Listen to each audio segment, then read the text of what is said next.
Tesla is going to build a giant battery factory in Nevada. Nevada won a 5-state competition for Tesla's business, and Governor Brian Sandoval is expected to announce the deal tonight. I'm Hadley Malcolm, and this is USA Now for September 4th, 2014. I'm joined today by Beryl Love. He's the executive editor of USA Today's national news desk. But before that, he was the editor of the Reno Gazette Journal. He lived in Nevada for almost 7 years. So we're talking to him about what this Tesla deal means.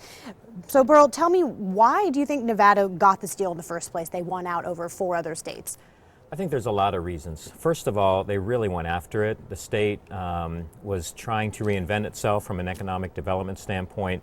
Long story short, they're going through the Great Recession. They're seeing month-over-month losses in gaming revenue and just a big loss of jobs. So they really went after Tesla.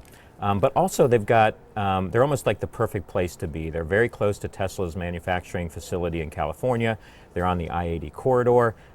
There is no corporate income tax, so the business climate is really great. And by the way, you can mine lithium in Nevada, which is key to these batteries.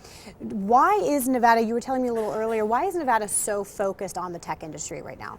Well, they had to reinvent themselves from an economic development standpoint. They, years and years of the economy being driven by the gaming industry. And with casinos being popping up all over the place, Las Vegas is always going to probably be a world-class gaming destination. Not so much northern Nevada. So they lost a lot of revenue that was driving the local economy there. They lost a lot of jobs. The real estate market, that was another sad story. It was kind of masking the economic symptoms for a while because they were getting a lot of development from real estate. That hit bottom during the housing crisis. And so they just really needed to determine, what is our future going to be? What about what this battery factory will mean for Tesla's consumers? What will they get out of this? Well, at first, when you hear it's a battery factory, you're thinking, well, that's not too exciting, batteries really. But that's what's really driving the cost of electric cars right now. The batteries are very expensive. When a battery goes out, they're very expensive to replace. This facility is going to drive down the price of batteries by an estimate of maybe 30%. Now, as I mentioned, you lived in Nevada almost 7 years while you were working at the paper there. What do you think the community thinks about this deal? How are people reacting locally? Locally, there's a lot of excitement. There's a Twitter hashtag called We Matter, which has popped up with a lot of tweets around this deal.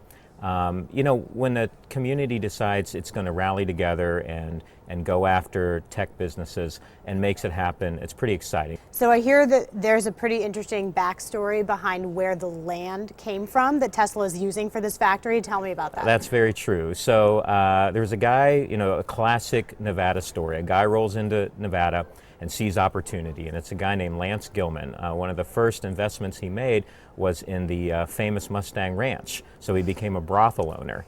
But he also was a smart guy as far as kind of seeing where the real estate was headed, and he bought up land, and he bought the land that Tesla is probably going to move into. It's a development center east of Reno. Again, he did this in the middle of the recession, and people were scratching their heads saying, what is Crazy Lance up to now, buying all this land, who's going to move there? And now he's looking like a really smart guy. Because Tesla's going to move there. Because Tesla's going to move there. There we go. Thanks so much, Beryl. We really appreciate it. Look for more on this story at usatoday.com.